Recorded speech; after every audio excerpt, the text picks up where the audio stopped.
Hi, Zach. Zach. Yes. Yes. Hi. You're doing book? Mm-hmm. Did I interrupt? Nope. We were just about to start. Good. I'm just on time then, but I haven't been listening to the books like I should have. You're gonna fall asleep in the first 2 pages anyway. Well, I'm not staying for the book anyway. I just wanted to say hi. I'm at the lobster's house right now. Ooh. I'm at the lobster's house, and I'm in one of my lobster's bed underneath their blanket. Hey, yo. They're going to get food. Emmy's But in someone's bed? My husband isn't here. None of them are. They're going to get food. So sorry to the listeners who are tuning in for the book. I just wanted to say hi. I might actually fall asleep in a second. If I do, you might hear my husband be like, hey, later. That's hilarious. So sorry. But will I get spoiled? No. I see my husband. Wow. You'd have to know what's going on to get spoiled. Not really. I know that the main character, who's like a kid, is like, I'm never gonna be a Scythe, and then they probably grow up to become a Scythe. Yeah, about that. No. This is probably what happens, considering books and how books work. Yes. Yes. And they probably have like a training montage of something cool. We're in the middle of the training montage, yes. Oh, really? Mm-hmm. Oh, sick. All right. I wasn't sure how long it takes, how many chapters. How many chapters are in this book? In the first book, there are 40. Ooh, how big is the book?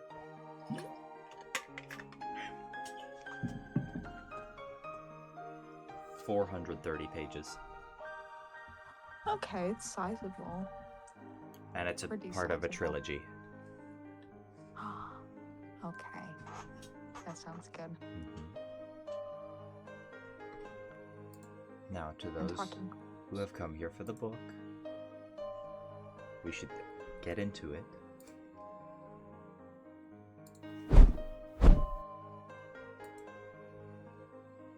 I'll be silent.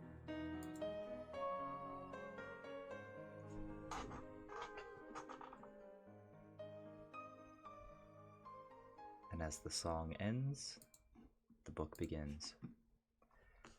Chapter 17, The Seventh Commandment. Citra and Rowan were awakened sometime after midnight by someone pounding on the front door. They left their rooms, meeting in the hallway, and both reflexively glanced toward Scythe Faraday's closed door. Citra turned the knob, finding it unlocked, and pushed it open just enough to see that the Scythe wasn't there. His bed had not yet been slept in tonight. It was unusual, but not unheard of for him to stay out this late. They had no idea what his occasional late nights were about, and they didn't want to ask. Curiosity was one of the first casualties of apprenticeship. They had long since learned there were many things they'd rather not know in the life of a Scythe. The relentless pounding continued, not the rapping of knuckles, but the full-fisted heel of a hand. "So," said Rowan, "he forgot his keys, so?" It was the most sensible explanation, and didn't the most sensible explanation tend to be correct? They approached the door, steeling themselves for admonishment. "How could you not hear me knocking?" he would chide. "Last I heard, no one's been deaf in 200 years. But when they opened the door, they were faced not with Scythe Faraday, but with a pair of officers. Not common peace officers, but members of the Blade Guard, the sign of the Scythedom clearly embezzled on one of the breasts of their uniforms. "Citra Terranova and Roman Damnish?" one of the guards asked. "Hello, Telt." "Yes," answered Rowan. He stepped slightly forward, putting a shoulder in front of Citra in a sort of protective stance. He felt it gallant, but Citra found it irritating. "You'll need to come with us." "Why?" asked Rowan. "What's going on?" "It's not our place to say," the second guardsman told them. "Oh, never mind, this has impressive spoilers, Emmy." This chapter has huge spoilers.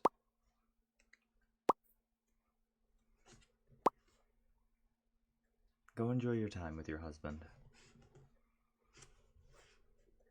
Citra pushed Rowan's protective shoulder to the side. "We're Scythe's apprentices," she said, "which means the Blade Guard serves us, not the other way around. You have no right to take us against our will," which was probably untrue, but it gave the guards pause. And then came a voice from the shadows. "I'll handle this." Out of the darkness swelled a familiar figure, wholly out of place in Faraday's neighborhood. The high blade's gilded robe did not shine in the dimness of the doorstep. It seemed dull, almost brown. "Please, you must come with me immediately. Someone will be sent for your things." As Rowan was in pajamas, and Citra a bathrobe, neither was too keen to obey, but they both sensed that their night clothes were the least of their concerns. "Where's Scythe Faraday?" Rowan asked. The High Blade took a deep breath in and sighed. "He invoked the seventh commandment," Xenocrate said. "Scythe Faraday has gleaned himself." High Blade Xenocrates was a bloated bundle of contradictions. He wore a robe of rich bark brocades, yet on his feet were frayed, tread-worn slippers. He lived in a simple log cabin, yet the cabin had been reassembled on the rooftop of Fulcrum City's tallest building. His furniture was mismatched and the thrift store shabby, yet on the floor beneath them was museum-quality tapestries that could have been priceless. "I can't tell you how sorry I am," he told Rowan and Citra, who were still too shell-shocked to wrap their minds around what had happened. It was morning now. The three of them had ridden in a private hypertrain to Fulcrum City, and they were now on a small wooden deck that overlooked a well-tended lawn that ended in a sheer ledge and a 70-story drop. The High Blade did not want anything to obstruct his view, and anyone stupid enough to trip over the edge would deserve the time and cost of revival. "It's always a terrible thing when a Scythe leaves us," the High Blade lamented, "especially one as well-respected as Scythe Faraday." Xenocrates had a full retinue of assistants and flunkies in the outside world to help him go about his business, But here in his home, he didn't have as much as a single servant. Yet another contradiction. He had brewed them tea, and now poured it for them, offering cream but no sugar. Rowan sipped his, but Citra refused the slightest kindness from the man. "He was a fine Scythe and a good friend," Xenocrates said. "He will be sorely missed." It was impossible to guess at Xenocrates' sincerity. Like everything else about him, his words seemed both sincere and not at the same time. He had told them the details of Scythe Faraday's demise on the way here. At about 10:15 the evening before, Faraday was on a local train platform. Then, as a train approached, he hurled himself in front of it. There were several witnesses, all probably relieved that the Scythe had gleaned himself and not any of them. Had it been anyone but a Scythe, his broken body would have been rushed to the nearest revival center, but rules were Scythes for very clear. There would be no revival. "But it doesn't make sense," Citra said, fighting tears with little success. "He was the kind of man who would do something like that. He took his responsibilities as Scythe and training us very seriously. I can't believe he would just give up like that." Rowan held his silence on the subject, waiting for the High Blade's response. "Actually," Xenocrates said, "it makes perfect sense." He took an excruciatingly long sip of his tea before he spoke again. "Traditionally, when a mentor Scythe self-gleans, anyone bound to an apprenticeship is unbound." Citra gasped, realizing the implication. "He did it," said Xenocrates, "to spare one of you from having to glean the other." "Which means," said Rowan, "that this is your fault." And then he added with a little bit of derision, "Your Excellency." Xenocrates stiffened. "If you are referring to the decision to set the two of you in mortal competition, that was not my suggestion. I was merely carrying out the will of the Scythedom, and frankly, I find your insinuation offensive." "We never heard the will of the Scythedom," Rowan reminded him, "because there was never a vote." Xenocrates stood, ending the conversation with, "I'm sorry for your loss." It was more than just Rowan and Citra's loss, though. It was a loss to the entire Scythedom, and Xenocrates knew it, whether he'd said so or not. "So, that's it then?" said Citra. "We go home now?"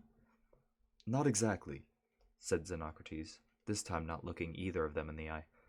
"While it's traditional for the apprentices of dead Scythes to go free, another Scythe can come forward and take over the training. It's rare, but it does happen." "You?" Citra asked. "You volunteered to train us now?" It was Rowan who saw the truth of it in his eyes. "No, it's not him," Rowan said. "It's someone else. My responsibilities as High Blade would make it far too difficult to take on apprentices. You should be flattered. However, not just one, but two Scythes have come forward, one for each of you." Citra shook her head. "No! We were pledged to Scythe Faraday and no one else. He died to free us, so we should be freed." "I'm afraid I've already given my blessing, so the matter is settled." Then he turned to each of them in turn. "You, Citra, will now be the apprentice of Honorable Scythe Curie." Rowan closed his eyes. He knew what was coming next, even before Xenocrates said the words. "And you, Rowan, will complete your training in the capable hands of Honorable Scythe Goddard."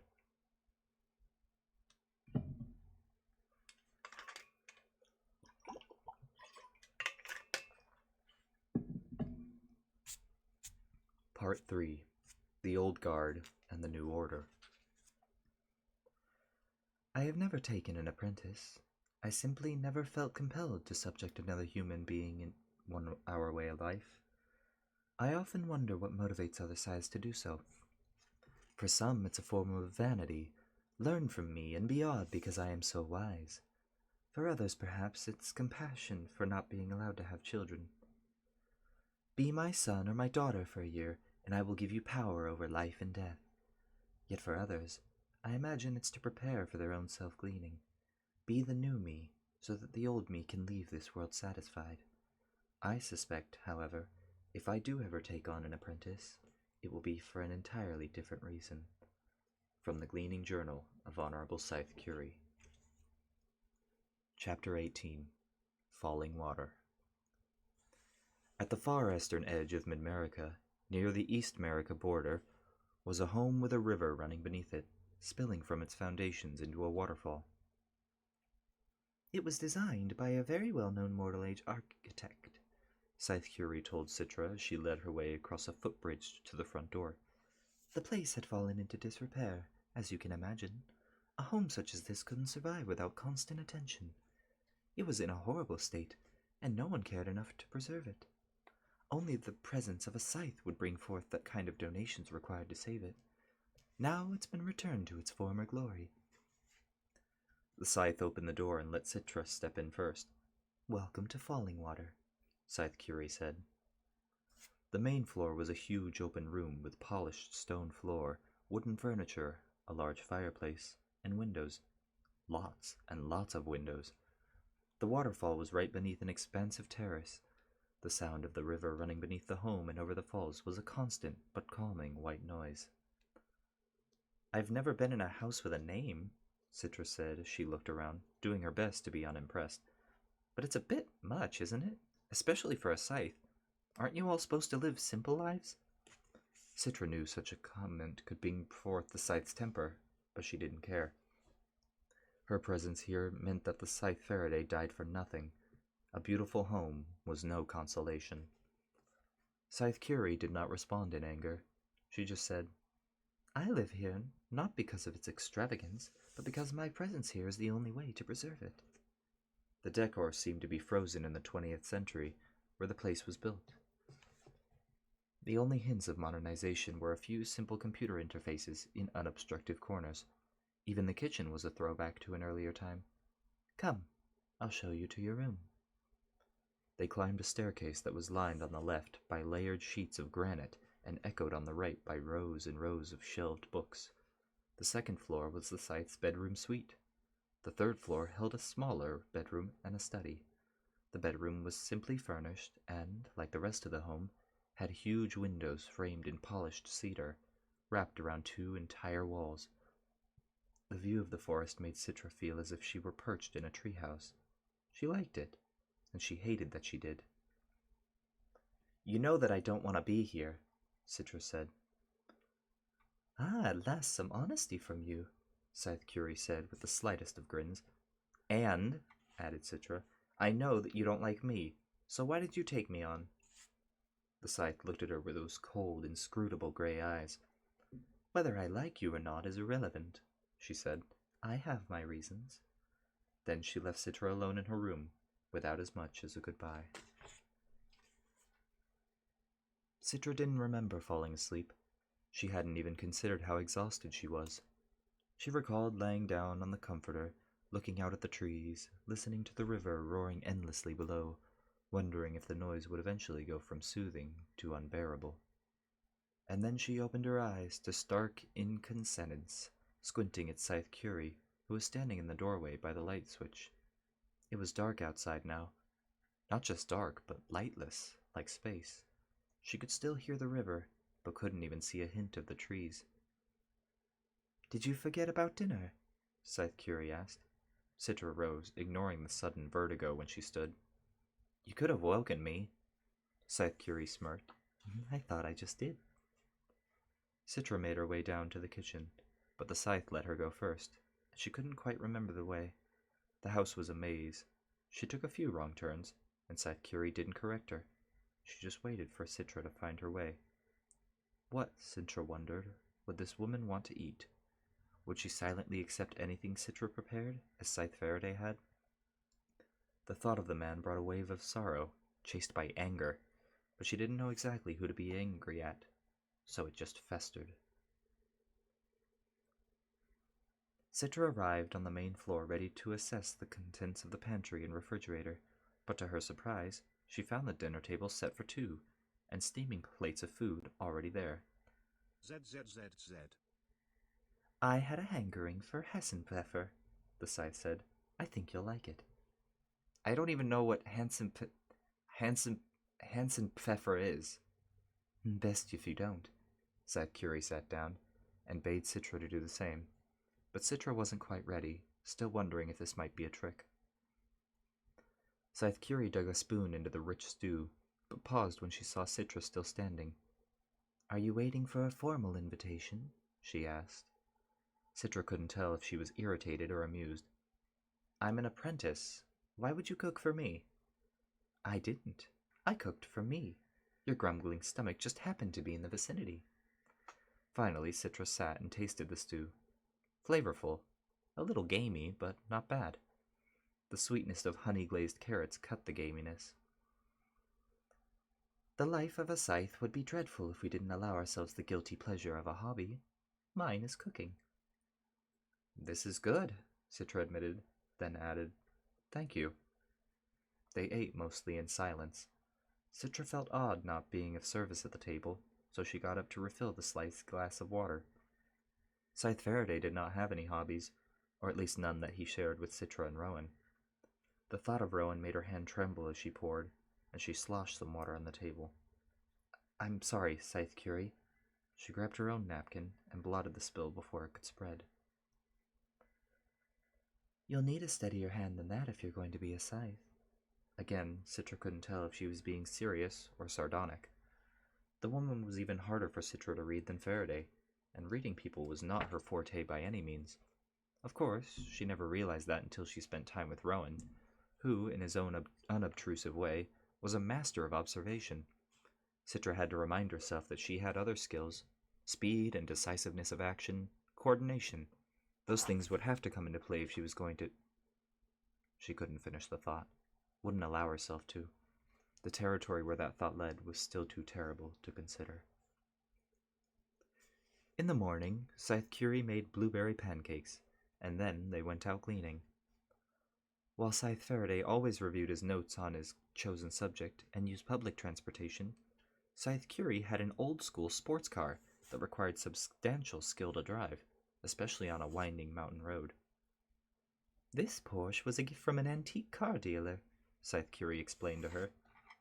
He wanted immunity? Citra asked, assuming the man's motive. On the contrary, I had just gleaned his father, so he already had immunity. Wait, said Citra. You gleaned his father and he gave you a car? Yes. So he hated his father? No, he loved his father very much. Am I missing something? The road ahead of them straightened out. Scythe Curie shifted gears, and they accelerated. He appreciated the solace I afforded him in the aftermath of the gleaning, she told Citra. True solace can be worth its weight in gold. Still, Citra didn't quite understand, and wouldn't until much later that evening. They went to a town that was hundreds of miles away, arriving around lunchtime. Some scythes prefer big cities. I prefer smaller towns, Scythe Curie said. Towns that perhaps haven't seen a gleaning in over a year. Who are we gleaning? Citra asked as they looked for a parking place, one of the liabilities of taking a car that was off-grid. You'll find out when it's time to know.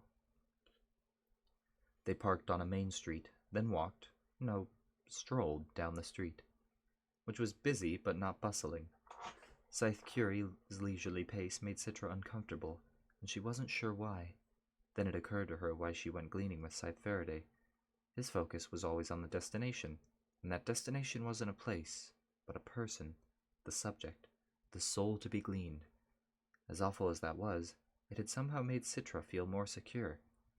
With Scythe Faraday, there was always a tangible end to their endeavor, but nothing about Scythe Curie's manner suggested premeditation at all, and there was a reason for that. Be a student of observation, Curie told Citra.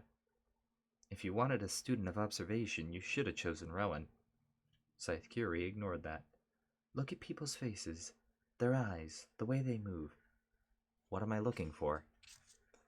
A sense that they've been here too long. A sense that they're ready to conclude, whether they know it or not. I thought we weren't allowed to discriminate by age. It's not about age. It's about stagnation. Some people grow stagnant before they turn their first corner. For others, it could take hundreds of years. Citra looked at the people moving around them, all trying to avoid eye contact and get away from the scythe and her apprentice as quickly as possible, all the while trying not to be obvious about it. A couple stepping out of a cafe, a businessman on his phone, a woman beginning to cross the street against the light, then coming back, perhaps fearing that jaywalking would get her gleaned. I don't see anything in anyone, Citra said, irritated at both the task and her inability to rise to it. A group of people came out of an office building, perhaps the tallest one in about 10 stories. Scythe Curie zeroed in on one man. Her eyes looked almost predatory as she and Citra began to follow him at a distance. Do you see the way he holds his shoulders, as if there's an invisible weight upon them? No. Can you see how he walks, a little less intently than those around him? No. Do you notice how scuffed his shoes are, as if he doesn't care anymore? Maybe he's just having a bad day, suggested Citra. Yes, maybe, admitted Scythe Curie, but I choose to believe otherwise. They closed in on the man, who never seemed to be aware that he was being stalked. All that remains to see is his eyes, the Scythe said, to be sure. Scythe Curie touched him on the shoulder. He turned, and their eyes met, but only for the slightest moment. Then he suddenly gasped, because Scythe Curie's blade had already been thrusted up beneath his rib cage and into his heart. So quick was Scythe Curie that Citra never saw her do it. She never even saw the Scythe pull out her blade. The Scythe offered no response to the man's awful surprise. She said nothing to him at all. She just withdrew the blade, and the man fell. He was dead before he hit the pavement. Around them, people gasped and hurried away, but not so far that they couldn't watch the aftermath. Death was unfamiliar to most of them. It needed to exist in its own bubble, as long as they could stay just beyond its outer edge, peering in. The Scythe wiped her blade on a chemist's cloth, the same pale lavender as her robe, and that's when Citra lost control. You gave him no warning, she blurted. How could you do that? You don't even know him. You didn't even let him prepare. The cloud of rage that billowed forth from Scythe Curie was so powerful, it almost was a visible thing, and Citra knew she had made a terrible mistake. On the ground! Yelled the Scythe, with such volume that it echoed back and forth between the brick buildings of the street. Citra immediately fell to her knees. Face to the pavement, now! Citra complied, fear overcoming her fury. She splayed herself, prostrate on the ground, her right cheek pressed against the pavement, which was searingly hot from the midday sun. Her view was now of the dead man, just a foot away, whose eyes were empty, and yet staring into Citra at the same time. How could dead eyes still stare? You dare presume to tell me how to accomplish my task? It seemed the world had frozen around them. You will apologize for your insolence and be disciplined. I'm sorry, Scythe Curie. At the mention of Scythe Curie's name, a murmur erupted among the bystanders. She was legendary everywhere. Convince me! I'm truly sorry, Scythe Curie, Citra said louder, almost screaming into the face of the dead man.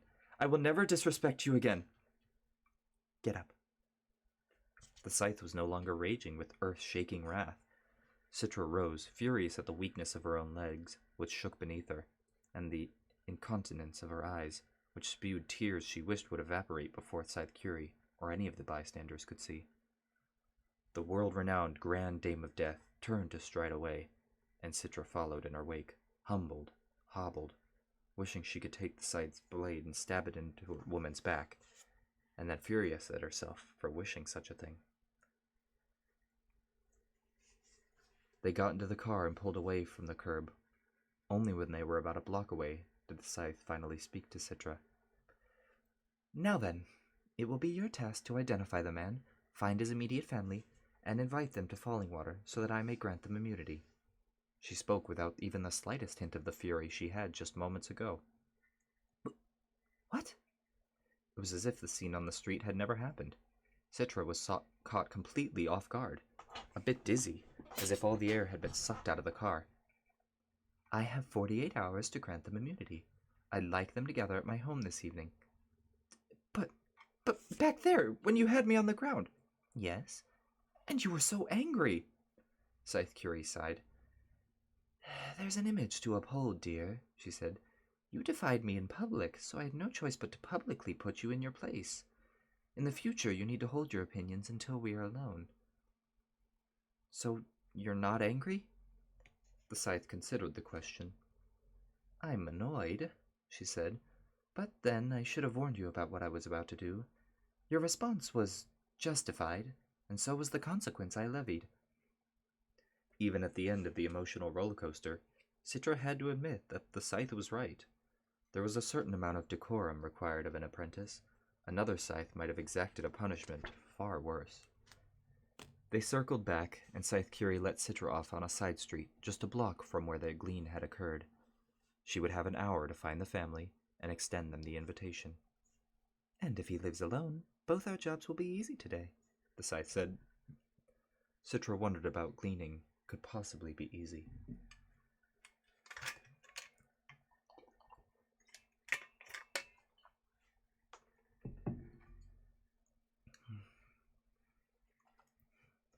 The man's name was Barton Breen. He had turned the corner many times, had fathered more than 20 children over the years, some of whom were now a century old themselves. His current household consisted of his most recent wife and his 3 youngest children. These were the ones who would receive immunity from gleaning for 1 year. "What if they don't come?" Citra asked Scythe Curie on the way home. "They always come," the Scythe told her. And she was right. They arrived a little after 8 in the evening, somber and shell-shocked. Scythe Curie had them kneel right at the door to kiss her ring, granting them immunity. Then she and Citra served them dinner, which the Scythe had prepared. Comfort food, post-rot, green beans, and garlic mashed potatoes. Clearly the family had no appetite, but they ate out of obligation. "Tell me about your husband," Scythe Curie asked, her voice gentle and sincere. The woman was reluctant to say much at first, but soon she couldn't stop telling the tale of her husband's life. Soon the kids joined in with their memories. The man quickly went from an anonymous subject on the street to an individual whose life even Citra now missed, although she had never known him. And Scythe Curie listened, truly listened, as if she were intent on memorizing everything they said.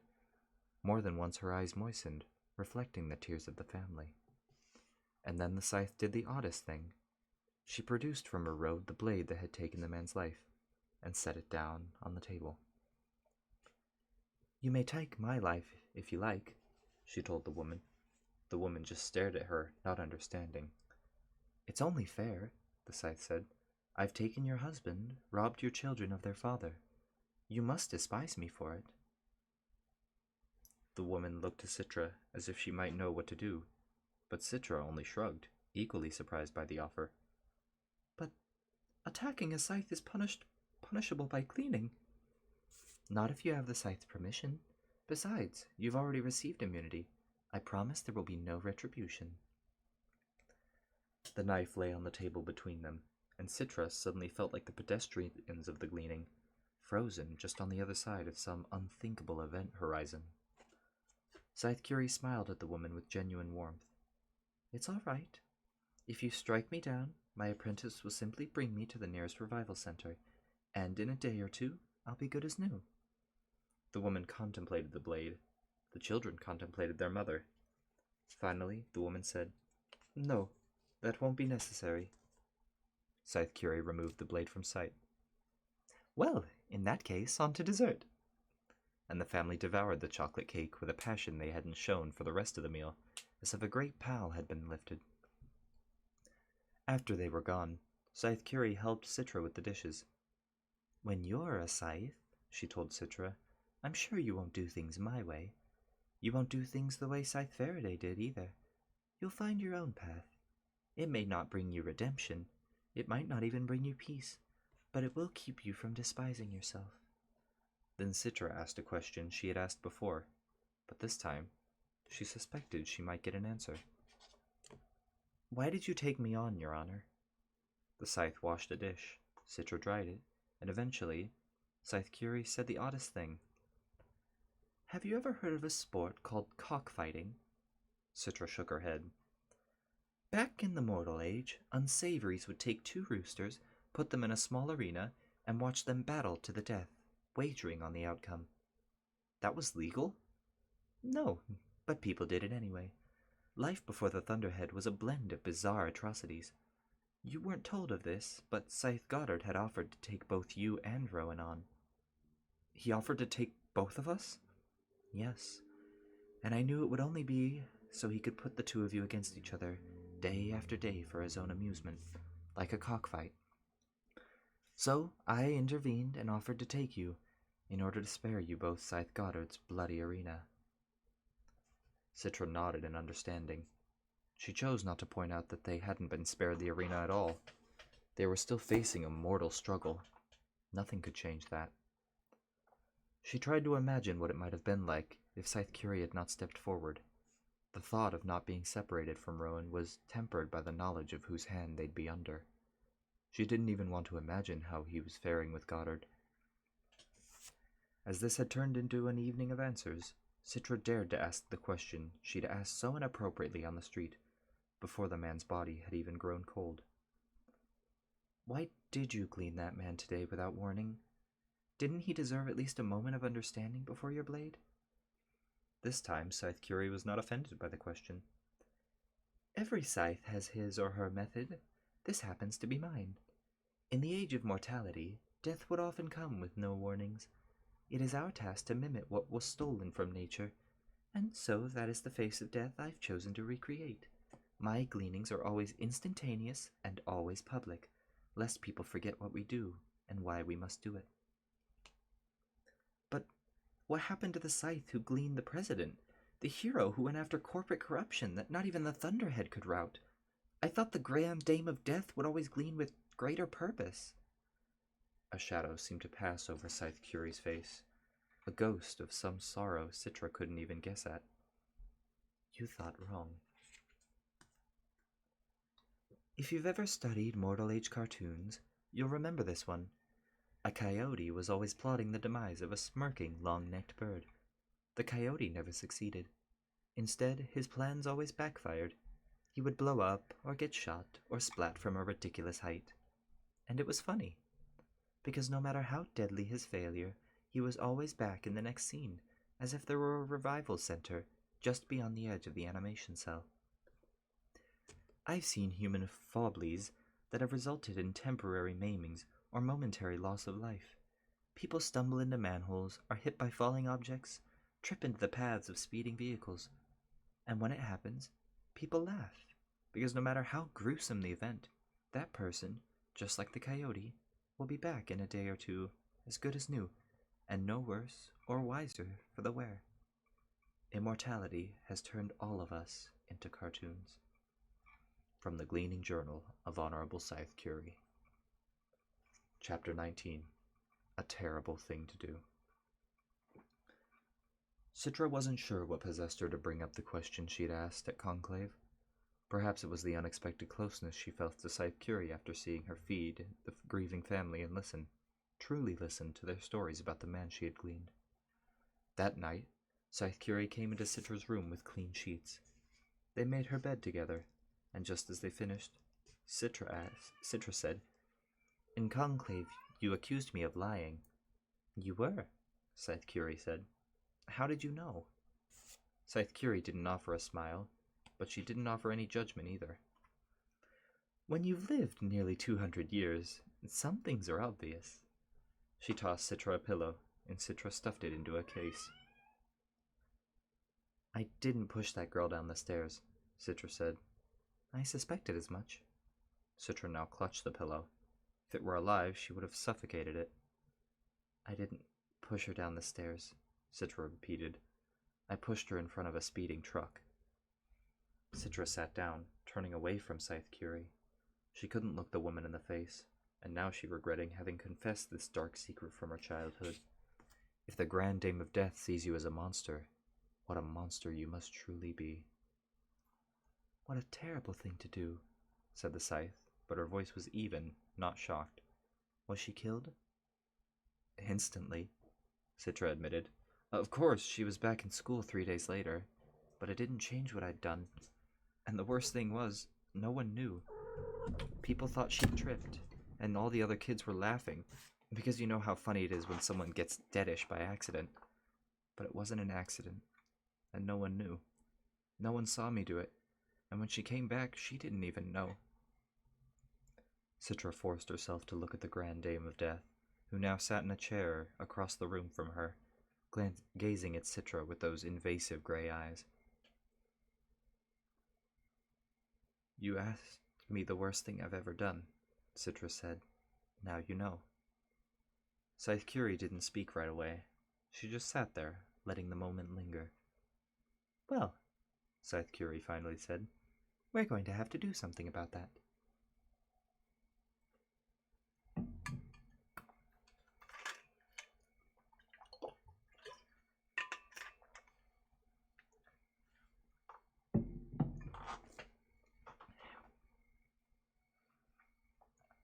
Rhonda Flowers was in the middle of a mid-afternoon snack when the doorbell rang. She didn't think anything of it until a few moments later, when she looked up to see her mother standing in the kitchen threshold with a look of such abject pain on her face. It was clear that something was very wrong. They want to see you, her mother announced. Rhonda slurped her ramen noodles that were dangling from her mouth and got up. Who's they? Her mother didn't answer. Instead, she threw her arms around Rhonda, giving her a bone-crunching hug, and melted into sobs.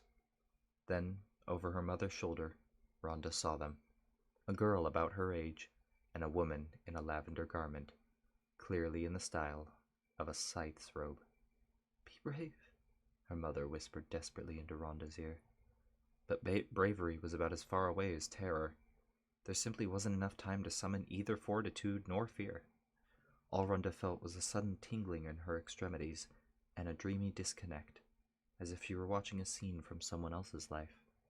She left her mother and moved toward the door, where the two figures waited. You wanted to see me?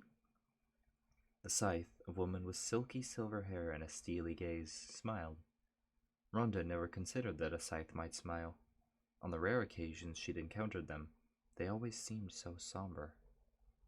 I don't, but my apprentice does, the woman said, indicating the girl, but Rhonda couldn't take her eyes off the Scythe. Your apprentice is going to glean me? We're not here for gleaning, said the girl. Only after hearing that did the terror Rhonda should have felt finally blossom. Her eyes filled with tears that she quickly wiped away, as relief followed on terror's tail. You could have told my mother that. She turned and called to her mother. It's okay. They're not here to glean.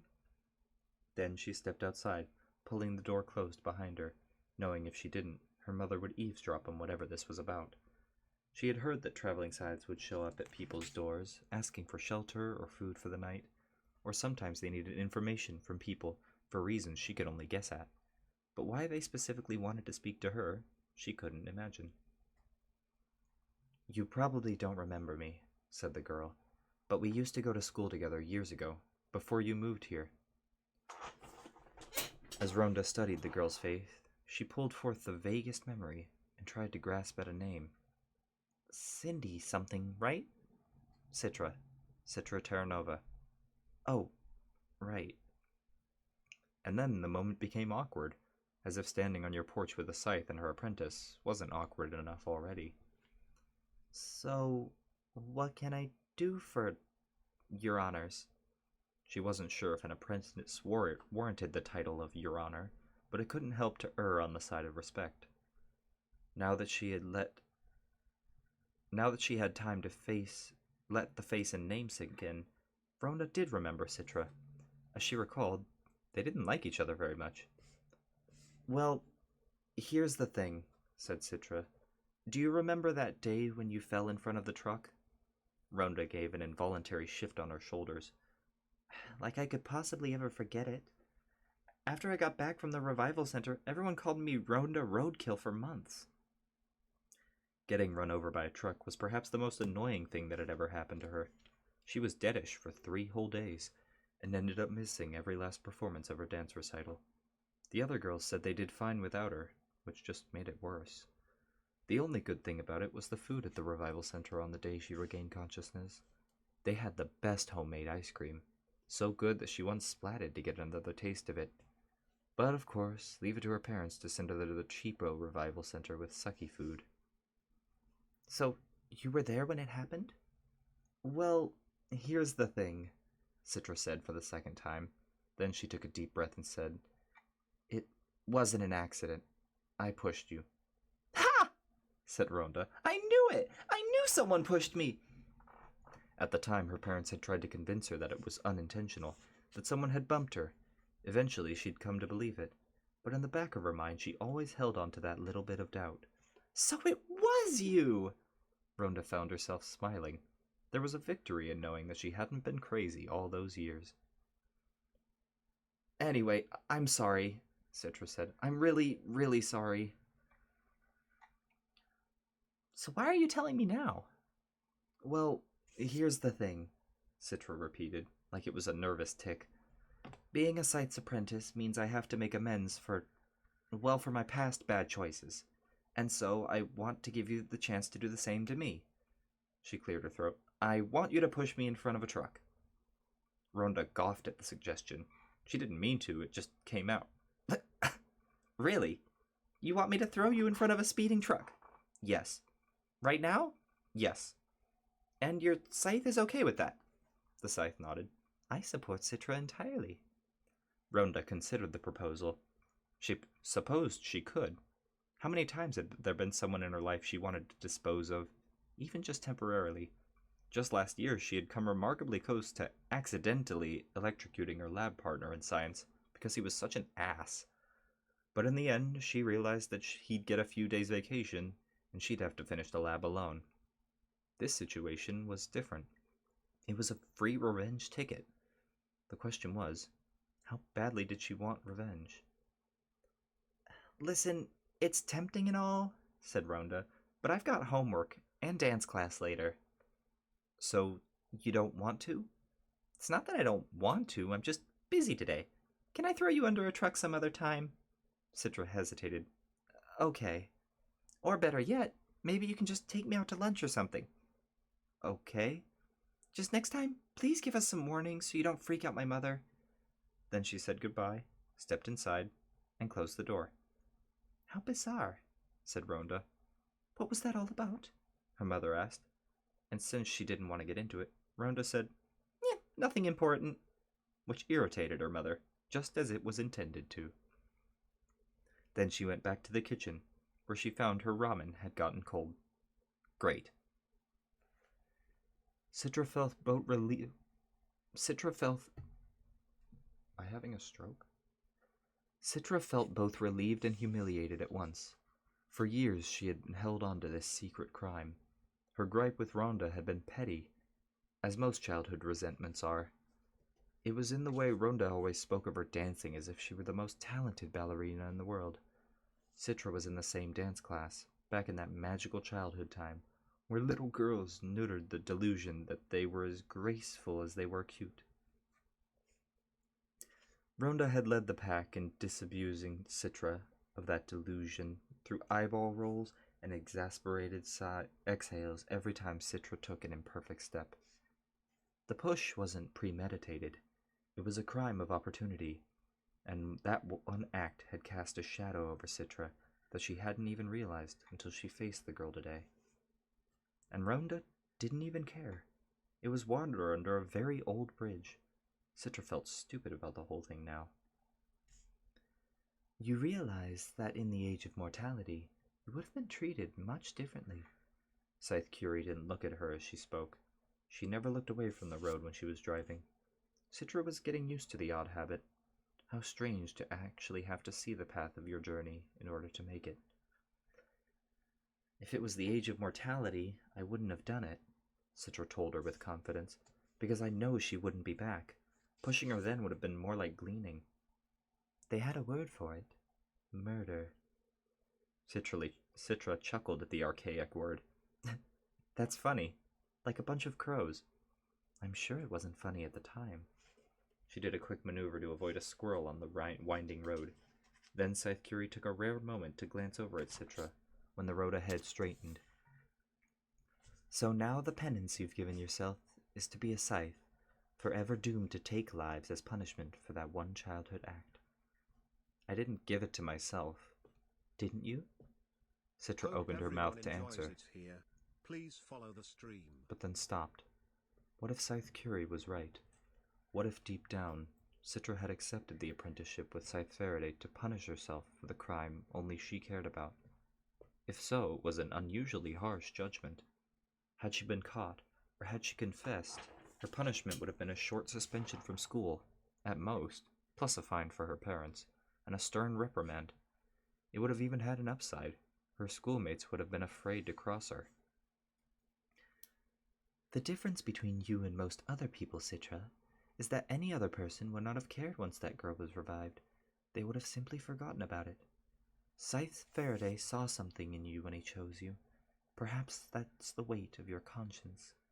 Then she added, "It was that same weight that let me know you were lying in conclave." "I'm actually surprised the Thunderhead didn't see me push her," Citra said offhandedly. Then the Scythe said something that began a chain reaction in Citra's mind that changed everything. "I'm sure it did," she said. "The Thunderhead sees just about everything, what with cameras everywhere, but it also decides what infractions are worth the effort to address and which ones are not." The Thunderhead sees just about everything. It had a record of practically every human interaction since the moment it became aware. But unlike in mortal days, that knowledge was never abused. Before the Thunderhead achieved consciousness, when it was merely known as the Cloud, criminals, and even public agencies would find ways into people's private doings, against the law, and exploit that information. Every schoolchild knew of the information abuses that nearly brought down civilization before the Thunderhead conceded into power. Since that time, there had not been a single breach of personal information. People waited for it. People prophesied doom at the hands of a soulless machine. But apparently the machine had a purer soul than any human. It watched the world from millions of eyes, listened for millions of ears. It either acted or chose not to act on the countless things it perceived, which meant that somewhere in its memory lurked a record of Scythe Faraday's movements on the day his life ended. Citra knew it was probably a pointless endeavor to track those movements, but what if Scythe Faraday's demise was not an act of self-gleaning at all? What if he was pushed, just as Citra had pushed Rhonda all those years ago? But this wouldn't have been a childish crime of the movement. It would have been cruelly premeditated. What if Scythe Faraday's death was, to use the word Scythe Curie had taught her, murder?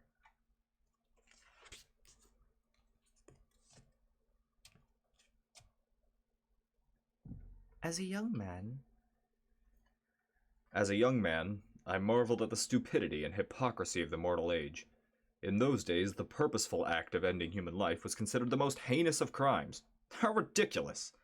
I know how hard it is to imagine that now, what with humanity's highest calling was once considered a crime. How small-minded and hypocritical mortal man was, even as they despised the enders of life. They loved nature, which in those days took every human life ever conceived. Nature deemed that to be born was an automatic sentence to death, and then brought about that death with vicious consistency. We changed that. We are now a force greater than nature. For this reason, Scythes must be loved as a glorious mountain vista, as revered as a redwood forest, and as respected as an approaching storm. From the Gleaning Journal of Honorable Scythe Goddard.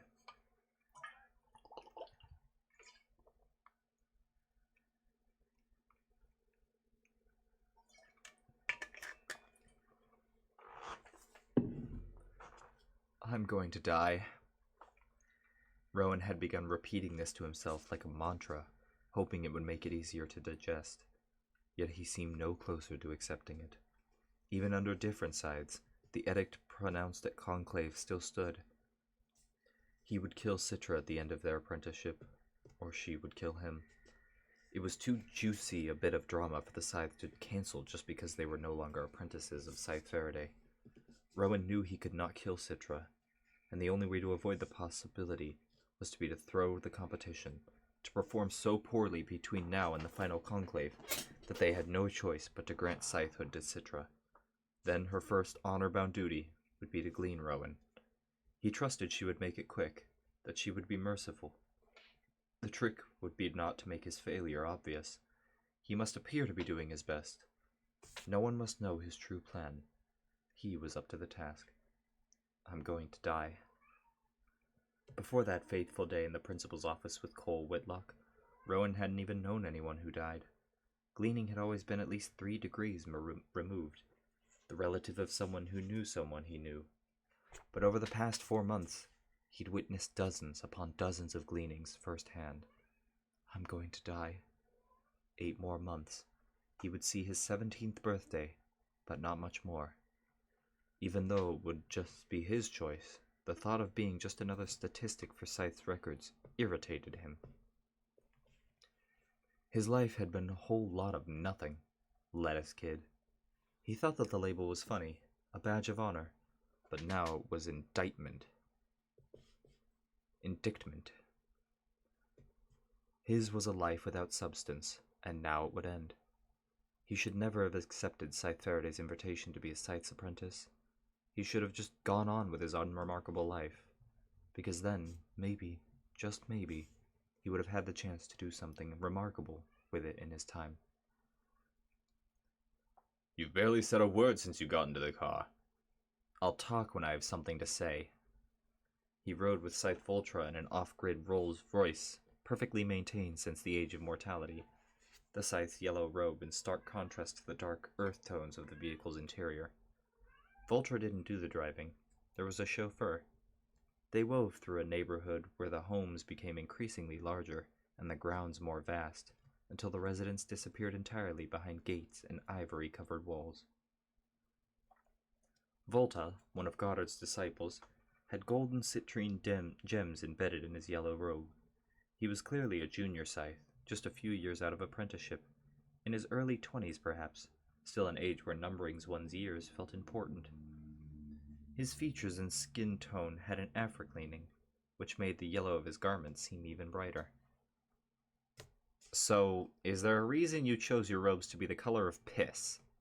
Volta laughed. I think you'll fit in just fine. Scythe Goddard likes those close to him to be as sharp as his blades. Why do you follow him? The honest question seemed to bother him more than the urinary barb. Voltra became the tiniest bit defensive. Scythe Goddard is a visionary. He sees our future. I'm much more interested in being a part of the Scythedom's future than its past. Rowan turned his back to the window. The day was bright, but the tinted windows dimmed it, as if they were in the midst of a partial eclipse. You glean people by the hundreds. Is that the future you mean? We have the same quota as all other Scythes, was all Volta said on the matter. Rowan turned back to look at Volta, who now seemed to have trouble keeping eye contact. Who did you train under? Rowan asked. Scythe Nehru. Rowan seemed to recall Scythe Faraday chatting with Scythe Nehru during conclave. They appeared to be on good terms. How does he feel about you hanging around with Goddard? To you, he's honorable, Scythe Goddard, Volta said, a bit indignant. And I couldn't care less how Scythe Nehru feels. Old guard Scythes have obsolete ideas. They're too set in their ways to seek wisdom of change. He spoke of the change as if it were a tangible thing, a thing that, by its very weight, could make a person strong simply by pushing it. They stopped at a pair of wrought iron gates, which slowly swung open to admit them. Here we are.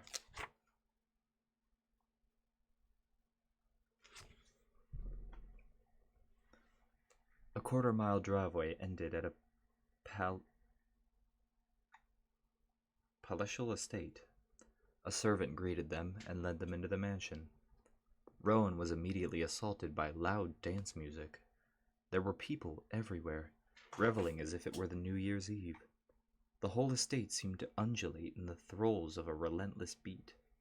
People laughing, drinking, and laughing some more. Some of the guests were Scythes, and not just Goddard's obvious disciples, other Scythes as well. There were also some minor celebrities. The rest seemed to be beautiful people who were probably professional party guests. His friend Tiger aspired to be one of those. A lot of kids said that, but Tiger really meant it.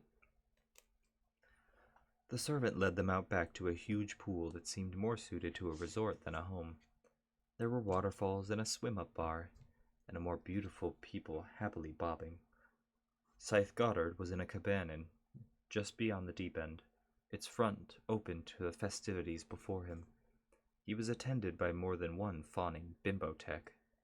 He wore his signature royal blue robe, but as Rowan got closer, he could see it was a sheer variation of the one he had worn at Conclave, his leisure robe. Rowan wondered if the man had a diamond-studded bathing suit in his wardrobe as well. "Rowan Damage," said Scythe Goddard as they approached. He told a servant passing with a tray of drinks to give Rowan a glass of champagne. When Rowan didn't take it, Scythe Volta grabbed one and put it in Rowan's hand before disappearing into the throng, leaving Rowan to fend for himself. "Please, enjoy," said Goddard. "I serve only Dom Perignon." Rowan took a sip, wondering if an underage Scythe's apprentice could get marked down for drinking. Then he remembered that such rules didn't apply to him anymore, so he took another sip. "I arranged this little bacchanal in your honor," the Scythe said, gesturing to the party around them. "What do you mean, in my honor?" "Exactly that. This is your party. Do you like it?" The surrogate displays of excess was even more intoxicating than the champagne. But did he like it? Mostly he just felt weird, and weirder still to know that he was the guest of honor. I don't know. I've never had a party before," Rowan told him. It was true. His parents had seen so many birthdays by the time Rowan was born that they stopped celebrating them. He was lucky if they even remembered to get him a gift. "Well then," said Scythe Goddard, "let this be the first of many." Rowan had to remind himself that this was the man with the perfect smile, secreting charisma instead of sweat, was the man who had manipulated him and Citra into mortal competition. But it was hard not to be dazzled by his style, and as distasteful as all this spectacle was, it still made his adrenaline flow. The Scythe patted the seat beside him for Rowan to sit, and Rowan took his place at the Scythe's right hand. "Doesn't the 8th commandment say that a Scythe can't own anything but his robe, ring, and journal?" "Correct," said Scythe Goddard brightly, "and I own none of this. The food is donated by generous benefactors, the guests are here by choice, and this fine estate has been graciously loaned to me for as long as I choose to grace its halls." Upon the mention of the estate, a man cleaning the pool looked up at them for a moment before returning to his labors. "You should reread the commandments," Scythe Goddard said. "You'll find nothing in them demands that Scythes shun the creature comforts that make life worth living. That bleak interpretation by old guard Scythes is a relic from another time." Rowan did not offer any further opinion on the subject.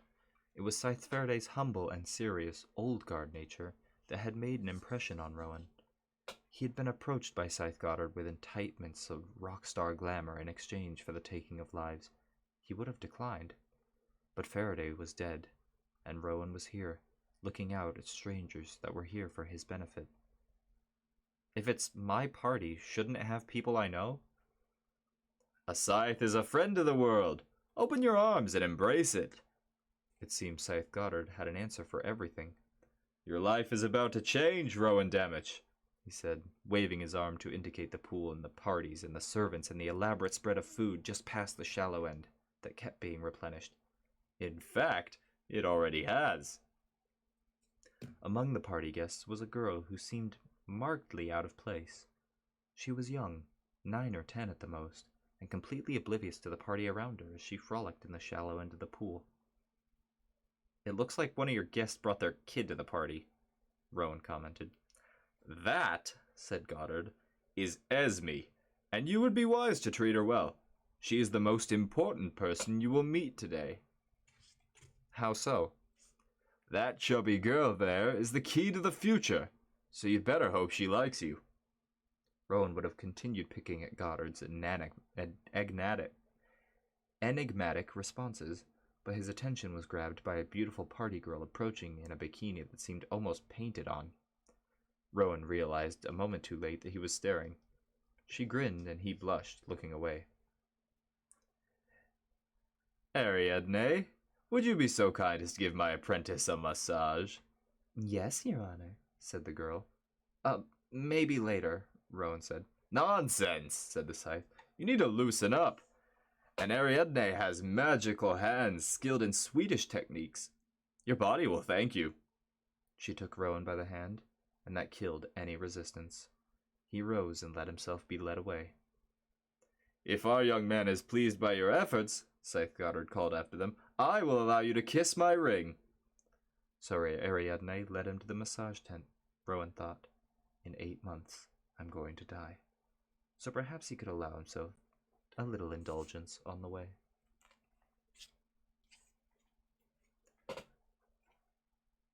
I am disturbed by those who revere us far more than those who disdain us. Too many put us on a pedestal, too many long to be one of us, and knowing that they can never make their longing even greater. For all scythes are apprenticed in their youth. It is either naivete in thinking that we are somehow of a higher order of being, or is it the product of a depraved heart? For those but the depraved would revel in the taking of life. For a time, years ago, there were groups who would emulate and imitate us. They would fashion robes like those of scythes.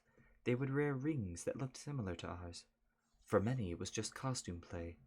But some actually pretend to be scythes, fooling others, granting false immunity, everything short of cleaning. There are laws against impersonating workers in any profession, but no law prevented anyone from impersonating a scythe. Since the Thunderhead has no jurisdiction over the Scythedom, it cannot pass any laws concerning us. It was an unforeseen glitch in the separation of Scythe and State. However, it wasn't a glitch for long. In the year of the Stingray, at the 63rd World Conclave, it was decided that all such impostors should be gleaned on sight, publicly, and most violently. While one might expect such an edict to produce a bloodbath, very few gleanings ever took place. Once the word got out, the posers shed their false robes and vanished into the woodwork of the world. To this day, the edict remains, but rarely needs to be invoked, because few are foolish enough to impersonate a scythe. And yet, now and again, I hear the conclave, the rare tale of a scythe coming face to face with an impostor and having to glean them. Usually the conversation is about the inconvenience of it, how the scythe must then track down the impostor's family and grant immunity and such. But I wonder more about the impostor. What is it they hope to achieve? Was it the lure of the forbidden? Were they enticed by the danger of being caught? Or did they simply wish to leave this life so badly that they chose one of the few direct paths to annihilation? From the Gleaning Journal of Honorable Scythe Curie. And that is the end of Chapter 20. To those who are still here, I appreciate you dropping by. As always, please drink some water, have a very pleasant time zone wherever you might be, and have the happiest of dreams tonight. Later.